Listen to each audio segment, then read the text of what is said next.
Vamos imaginar que um ser humano, diante de um supercomputador, pretenda criar um videogame, uma realidade, um metaverso, uma realidade simulada. E que na hora em que ele programe os algoritmos para que aquilo ali venha a funcionar, aquela ideia que já está potencializada adquira vida e atraia, feito um buraco branco ou um buraco negro, a consciência de quem projetou aquela ideia, aquelas regras, aqueles protocolos.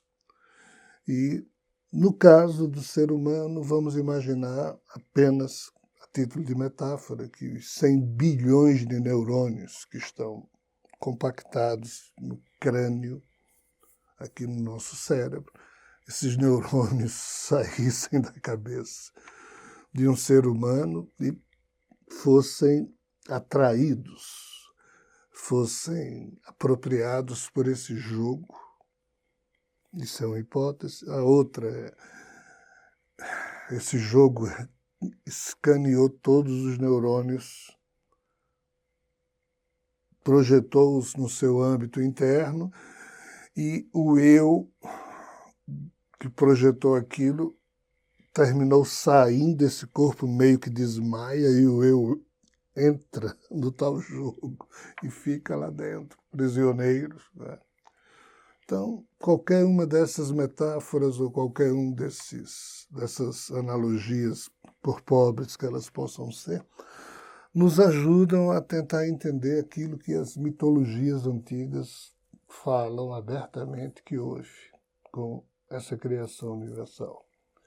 E que, portanto, os elétrons desse universo e os elétrons os antielétrons, a antimatéria desse universo vizinho, né, corresponderiam exatamente aos tais neurônios da mente do Criador que, como, por exemplo, a mitologia chinesa diz, não existia nada, surgiu um ovo cósmico, esse ovo cósmico, quando quebrou-se, apresentou o Yin, o Yang, ou seja, dois universos paralelos, e Panku, ou seja, o Criador caído no Yang. É outra forma de dizer o que antes eu afirmei.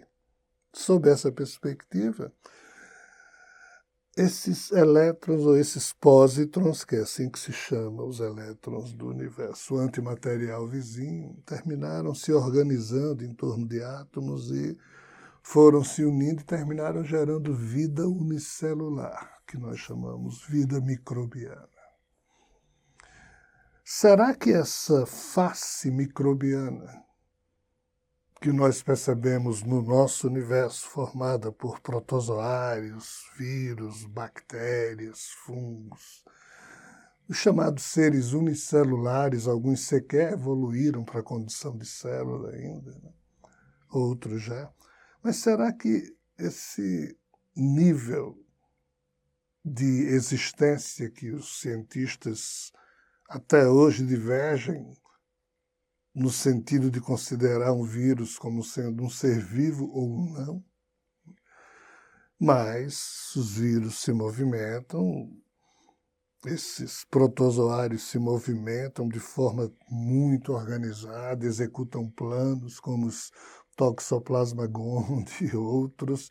A questão é, será que essa é a face microbiana do Criador, que foi despedaçada na hora da sua queda e que precisa ser rejuntada ou reagrupada de alguma forma, e os seres multicelulares ou pluricelulares, como é o caso das espécies mais complexas, inclusive a nossa Homo sapiens, não seriam tão somente o resultado disso, e por isso que o nosso corpo, formado por 100 trilhões de células, tem uns 15 trilhões que compõem, de fato, os órgãos do nosso corpo, mas 85 trilhões do que nós chamamos células seriam esses outros seres unicelulares, milhares de espécies de vírus, de bactérias que vivem no corpo, no nosso intestino, em diversos lugares.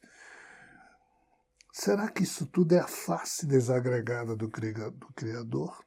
Será que isso tudo é o caos se organizando sob a forma biológica a partir da união de seres unicelulares que se veem obrigados a obedecer um genoma para que se tornem pluricelulares? É assim que o caos está se ordenando em espécies que podem evoluir? É exatamente esse tema do livro chamado Além da Ordenação do Caos, a face microbiana do Criador, que nós recentemente lançamos.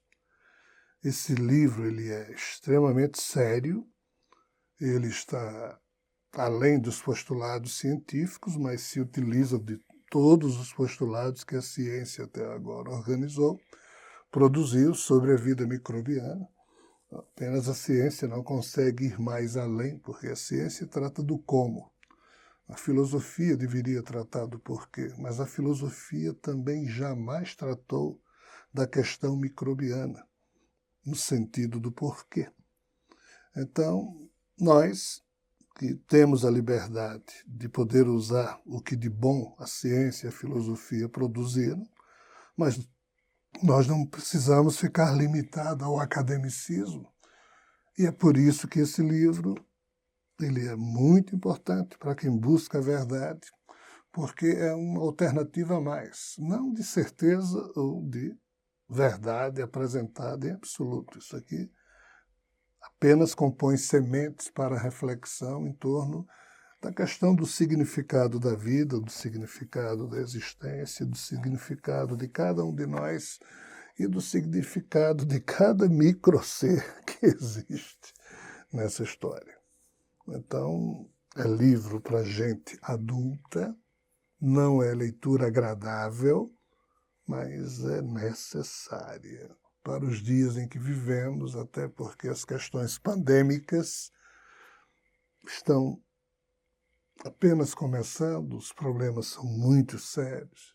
O permafrost, quando o descongelamento, por exemplo, na Groenlândia, atingir níveis mais profundos, ninguém sabe quantos tipos de vírus vão finalmente despertar com o raio do sol, porque estão lá congelados há milênios, e o quanto isso tudo pode provocar e o que é que isso significa.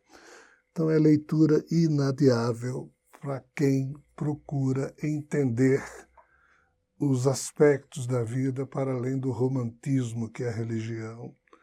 E algumas linhas filosóficas terminaram produzindo sobre o que até agora os postulados científicos apresentaram sobre a questão microbiana. É muito mais sério do que a gente imagina. Agradeço a sua atenção.